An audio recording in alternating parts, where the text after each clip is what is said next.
Council మండలి సమావేశాలకు ప్రజలందరూ కూడా మరి ఈసారి గమనించి గుర్తించి బీఆర్ఎస్ పార్టీ సభ్యులు ప్రజల పక్షాన బలంగా వాయిస్ వినిపించారని చెప్పి మా వెన్ను తట్టడం జరిగింది. అనేక సామాజిక మాధ్యమాల ద్వారా మా అందరికీ కూడా ప్రత్యక్షంగా బీఆర్ఎస్ పార్టీ సభ్యులు మండలిలో లేవనెత్తినటువంటి అంశాలు ప్రభావశీలంగా ఉన్నాయని చెప్పినందుకు మరి మా అందరం కూడా గౌరవనీయులు మసూనాచారి గారి నాయకత్వంలో మండలిలో ఎవరు ఏ సబ్జెక్టు మాట్లాడాలి, ఎవరు దేని మీద ప్రభుత్వాన్ని మరి ఆన్సర్ రాబట్టడానికి ప్రయత్నం చేయాలి, ఏ అంశం మీద ఎవరు ఎక్కువ ఫోకస్ చేయాలి, ఎవరి ఇంట్రెస్ట్ ఎవరి అనుభవం ఏ రంగంలో ఎక్కువ ఉంది అన్నటువంటి విషయాలని అన్నీ కూడా సమాలోచన చేసుకోవడం, అట్లానే దానికి అనుగుణంగా సబ్జెక్ట్స్ను క్వశ్చన్స్ను డివైడ్ చేసుకొని ఎన్ని టూల్స్ అయితే ఉంటాయో మండలిలో జనరల్గా హౌస్లో చాలా రకాలుగా ప్రశ్నించేటటువంటి అవకాశం ఉంటుంది.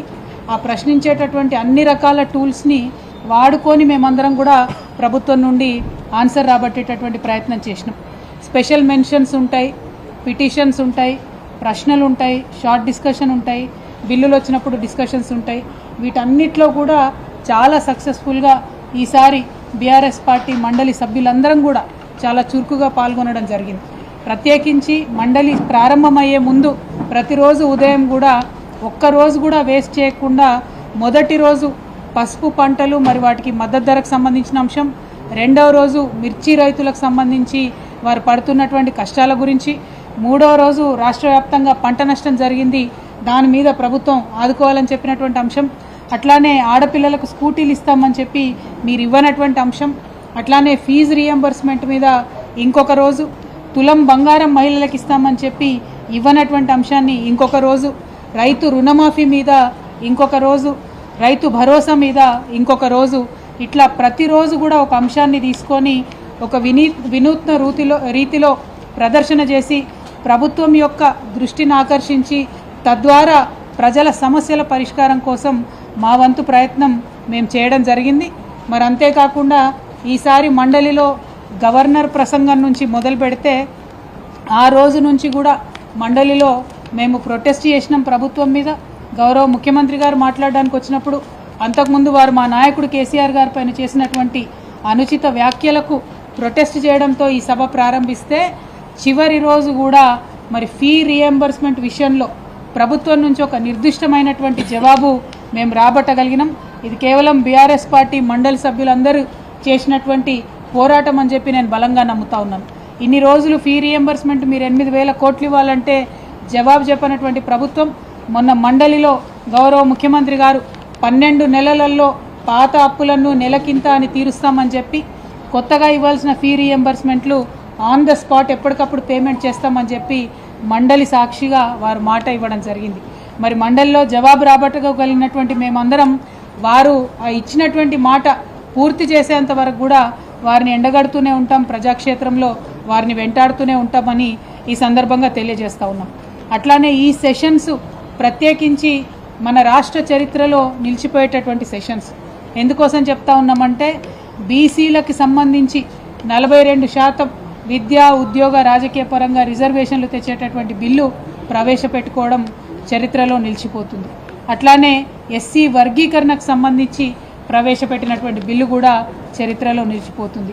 ఈ రెండిట్లో కూడా ఈ 2 బిల్లులు సాకారమై అసెంబ్లీకి రావడం వెనుక కూడా బీఆర్ఎస్ పార్టీ నిరంతర పోరాటం ఉందన్న విషయాన్ని ఈ సందర్భంగా ప్రజలకు గుర్తు చేస్తూ ఉన్నాం. అదేవిధంగా ఈ సెషన్ మరొక అంశానికి కూడా చరిత్రలో నిలిచిపోతుంది. కాకపోతే అది కొంత బ్లాక్ డేగా నిలిచిపోతుంది. అసెంబ్లీ సాక్షిగా గౌరవ ముఖ్యమంత్రి గారు మహిళలను ఉద్దేశించి మాట్లాడినటువంటి పరుషమైనటువంటి పదజాలం ఇంతకుముందు ఎన్నడూ ఏ ముఖ్యమంత్రి గారు మాట్లాడనటువంటి అసభ్యకరమైనటువంటి భాషను ఈ ముఖ్యమంత్రి గారు అసెంబ్లీలో మాట్లాడడం కూడా చరిత్రలో తప్పకుండా నిలిచిపోతుంది. మరి అక్కడ స్పీకర్ గారు వాటిని రికార్డ్స్లోంచి తొలగించుంటే నేను చెప్పలేను, కానీ లేకపోతే మాత్రం చరిత్రలో ఒక నల్ల మరకగా ప్రజాస్వామ్యంలో నిలిచిపోతుందన్న విషయం చెప్పక తప్పని పరిస్థితి. ఇక ఇక్కడ అక్కడ బీఆర్ఎస్ పార్టీ కౌన్సిల్లోనూ అసెంబ్లీలోనూ ఎంత ప్రశ్నించినా ప్రభుత్వం జవాబు చెప్పకుండా పారిపోయినటువంటి అంశం ఏంటంటే అప్పులకు సంబంధించినటువంటి అంశం. మాటి మాటికి కేసీఆర్ గారి మీద మీరు 7 లక్షల కోట్లు అప్పు చేసిరని ఒకరోజు, 6 లక్షల కోట్లు అప్పు చేసిరని ఒకరోజు, 8 లక్షల కోట్ల అప్పు చేసిరని ఇంకొక రోజు, ప్రభుత్వంలో ఉన్నటువంటి పెద్ద మనుషులందరూ కూడా రోజుకొకటి వాళ్ళకి ఇష్టం వచ్చినటువంటి నంబర్ యాడ్ చేసుకొని మా మీద దాడి చేసింది. అది ఎన్నికల ముందుకు జరిగినటువంటి దాడి, ఎన్నికల తర్వాత కూడా అదే దాడిని వాళ్ళు కొనసాగిస్తూ ఉన్నారు. ఇవాళ అధికారంలోకి వచ్చిన తర్వాత నిజానికి చాలా ప్రశాంతంగా పరిపాలన చేసుకోవచ్చు, కానీ బీఆర్ఎస్ పార్టీ వారిని ప్రశ్నిస్తున్నటువంటి వైఖరితోని వారు బాగా ఫ్రస్ట్రేషన్కి లోనై ఇంకా కూడా తప్పులు చెప్తా ఉన్నారు అప్పుల విషయంలో అన్న విషయం ప్రజలకు తెలియజేస్తూ ఉన్నాం. ఇవాళ నేను మీ అందరికి కూడా పార్లమెంటులో 2 రోజుల క్రితం మన పార్లమెంటులో కేంద్ర ప్రభుత్వం ఇచ్చినటువంటి జవాబును చూపిస్తూ ఉన్నాను.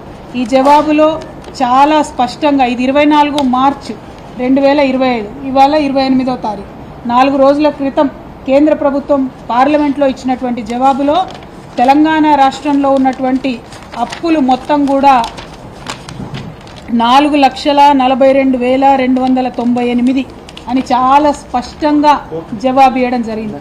4,42,298 కోట్ల రూపాయల అప్పు అని చెప్పి చాలా స్పష్టంగా చెప్పింది. అంటే ఈ అప్పు జిఎస్డిపి పర్సంటేజ్లో చూస్తే కేవలం 26%.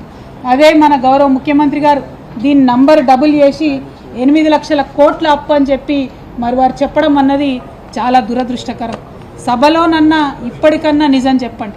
మీరు అబద్ధాలు చెప్పే అధికారంలోకి వచ్చినారు, వచ్చిన తర్వాత మీరు చెయ్యలేని హామీలు ఉంటే ప్రజలకు క్షమాపణ చెప్పి ఇదిగో మేము అబద్ధాలు చెప్పి అధికారంలోకి వచ్చినాయని ఒప్పుకుంటే మర్యాదగా ఉంటుంది. కానీ ఇప్పటికి కూడా మేమే బుల్డోజ్ చేస్తామని చెప్పి మాట్లాడడం అన్నది కరెక్ట్ కాదు. ఒకటి అప్పుల విషయం అయితే, మరి ఇంకొక విషయం కాళేశ్వరంలో ఉన్న బ్యారాజ్ల గురించి గౌరవనీయులు ఉత్తమ్ కుమార్ రెడ్డి గారు అసెంబ్లీ సాక్షిగా కూలిపోతాయన్న ప్రచారంలో వాస్తవం లేదు అని చెప్పి ఉత్తమ్ కుమార్ రెడ్డి గారు ప్రకటించడాన్ని ఈ సందర్భంగా ప్రజలకు గుర్తు చేస్తున్నాం. ఇన్ని రోజులు పంటలు ఎందుకు ఎండిపోతున్నాయి, లక్షలాది ఎకరాలు ఎండిపోతున్నాయి అంటేనేమో అవి వాడడం కరెక్ట్ కాదని చెప్పినారు. మరి నిన్ననేమో 2 బ్యారేజీలు బాగానే ఉన్నాయి, వాడవచ్చు, నీళ్ళు ఇవ్వచ్చు అని వాళ్ళే చెప్పినారు. అంటే నీళ్లు ఇవ్వకపోవడం అన్నది మీ వైఫల్యం కాదా అన్న విషయం ప్రభుత్వాన్ని మేము సూటిగా ప్రశ్నిస్తూ ఉన్నాం. అదేవిధంగా మరి బీఆర్ఎస్ పార్టీ తమ పోరాట పటిమతోని ఇలాగే ప్రజా సమస్యలన్నింటినీ కూడా ప్రభుత్వం దృష్టికి తీసుకొస్తుంది, ప్రజాక్షేత్రంలో ప్రభుత్వాన్ని ఎండగడుతుంది, మనకు ప్రజలకు రావాల్సినటువంటి హక్కులన్నింటినీ కూడా సాధిస్తామని మరొక మారు తెలియజేస్తూ ఉన్నాం. మరి మా సభ్యులు ఎమ్మెల్సీలు అక్క సత్యవతక్క గారు బీఆర్ఎస్ పార్టీలో మరి వారు మంత్రిగా పనిచేసినారు, ఇవాళ ఎమ్మెల్సీగా 2 టర్ములు పనిచేసి 1 టర్ము పనిచేసి మరి ఇప్పుడు రిటైర్ అవుతూ ఉన్నారు. తప్పకుండా రాజకీయాల్లో రిటైర్మెంట్ అనేది ఉండదు. ఒక వ్యవస్థలో ఒక రకంగా పనిచేస్తే ఇంకొక దారిలో మళ్ళా వచ్చి ప్రజాసేవలో అందరూ కూడా ఉండేటటువంటి ఆస్కారం ఉంటుంది. కాబట్టి బీఆర్ఎస్ పార్టీలో వారు యాక్టివ్గా అత్యంత కీలకమైన రోల్లో ఉంటారని కూడా ఈ సందర్భంగా తెలియజేస్తూ, మరి ఇంకొక ఎమ్మెల్సీ గారు శేర్ సుభాష్ రెడ్డి గారు, వారు కూడా ఈ రేపటితోని వారి టర్మ్ అయిపోతుంది 29వ తారీఖు. కానీ వారు కూడా కేసీఆర్ గారికి సన్నిహితులు, ప్రజాక్షేత్రంలో చాలా కీలకంగా వారు కూడా ఉంటారని చెప్పి తెలియజేస్తూ ఉన్నాం. మరి గౌరవ పెద్దలు మహమూద్ అలీ గారు కేసీఆర్ గారికి కుటుంబ సభ్యులు లాంటి వారు 2001 నుంచి కేసీఆర్ గారికి చేదోడు వాదోడుగా ఉంటూ మరి ఈ రాష్ట్రానికి తొలి మైనారిటీ డిప్యూటీ సీఎంగా చరిత్రలో నిలిచిపోయినటువంటి వ్యక్తి. వారి హోమ్ మినిస్టర్గా, రెవెన్యూ మినిస్టర్గా అనేకమైనటువంటి సేవలు చేసినారు. వారు కూడా బీఆర్ఎస్ పార్టీలో యాక్టివ్గా ఉంటూ ముస్లిమ్స్ సమస్యలను, అదేవిధంగా ప్రజా సమస్యలను తప్పకుండా ముందుకు తీసుకొని వెళ్తారు. ఈ రిటైర్మెంట్ అనేటటువంటిది మా ఎమ్మెల్సీలందరికీ విరామం మాత్రమే, విశ్రాంతి కాదు. కాబట్టి ఇంకా ఏదో ఒక స్థాయిలో ఎక్కడో ఒక చోట పార్టీలో యాక్టివ్గా పనిచేస్తూ ఉంటారు. బీఆర్ఎస్ పార్టీ మీకు తెలుసు మరి రజతోత్సవం జరుపుకోబోతా ఉంది త్వరలోనే. 25 వసంతాల పండుగని వరంగల్ దగ్గర ఉన్నటువంటి ఎల్కతుర్తి క్రాస్ రోడ్స్లో చాలా పెద్ద ఎత్తున లక్షలాది మందితోని ఏప్రిల్ 27వ తారీఖున భారీ బహిరంగ సభ నిర్వహించబోతా ఉన్నాం. అది ఎట్లా ఉంటుంది అని అంటే, చరిత్రలో అరే తెలంగాణలో మరొక కుంభమేళా జరిగిందని ప్రజలందరూ కూడా చెప్పుకునే అంత పెద్దగా ఉంటుంది. ఎందుకంటే మా కార్యకర్తల్లో ఇప్పుడు ఉన్నటువంటి ఉత్సాహం, ప్రజల్లో ఉన్నటువంటి ఉత్సాహం, జరుగుతున్నటువంటి ఏర్పాట్లు అంటే 10 లక్షల వాటర్ బాటిళ్ళు, దాదాపు ఒక 15 లక్షల మజ్జిగ బాటిళ్ళే తెస్తూ ఉన్నామంటే మరి ఏ స్థాయిలో ఏర్పాట్లు జరుగుతూ ఉన్నాయో ప్రజలు, కార్యకర్తలు అందరూ కూడా సంబరంగా, సంతోషంగా 25 వసంతాల ఈ బీఆర్ఎస్ పండగకు హాజరు కావాలని చెప్పి మేము కోరుతా ఉన్నాం. 25 వసంతాల బీఆర్ఎస్ పార్టీ అంటే 25 సంవత్సరాల తెలంగాణ చరిత్ర. మనం ప్రపంచంలోనే అద్భుతంగా పోరాడినటువంటి ఫ్రెంచ్ రెవల్యూషన్తో తెలంగాణ ఉద్యమాన్ని ఎప్పుడైనా కూడా సరిపోల్చి చూసుకుంటాం. మనం ఆ ఉద్యమంలో పాల్గొన్నాం, విజయ తీరాలకు చేరుకున్నాం, రాష్ట్రాన్ని సాధించుకున్నాం, వచ్చినటువంటి రాష్ట్రాన్ని భారతదేశంలో నంబర్ 1గా నిలబెట్టుకున్నాం. సో ఇవి చిన్న విజయాలు కాదు, చరిత్రలో నిలిచిపోయేటటువంటి విజయాలు. ఈ విజయాలన్నింటినీ కూడా ఖచ్చితంగా మనం సెలబ్రేట్ చేసుకోవాలి. దానికోసం వరంగల్లో జరుగుతున్నటువంటి బహిరంగ సభలో అందరం కూడా పెద్ద పెట్టున పాల్గొనాలని ఈ సందర్భంగా నాయకులకు, కార్యకర్తలకు, ప్రజలకు అందరికి కూడా పిలుపునిస్తూ, మరి ఏ క్షేత్రంలో ఉన్నా, ఏ స్థాయిలో ఉన్నా, అది మండలి అయినా, అసెంబ్లీ అయినా, పార్లమెంట్ అయినా, ఎక్కడున్నా బీఆర్ఎస్ పార్టీ తెలంగాణ ప్రజల పక్షాన తమ పోరాటం ఇట్లానే కొనసాగిస్తుందని ఈ సందర్భంగా మరొక మారు తెలియజేస్తూ, ఇప్పటికైనా ప్రభుత్వం తన వైఖరి మార్చుకోవాలి. అబద్ధాలు చెప్పి అధికారంలోకి వచ్చినటువంటి మీరు పరిపాలనలో అన్న నిజాలు చెప్పి మరి ప్రజలకు మంచి చేయాలని చెప్పి ఈ సందర్భంగా కోరుతూ, మరి అవకాశం ఇచ్చినటువంటి పెద్దలు గౌరవనీయులు మసూనాచారి గారికి, చైర్మన్ గుత్తా సుఖేందర్ రెడ్డి గారికి ధన్యవాదాలు తెలియజేస్తున్నాను.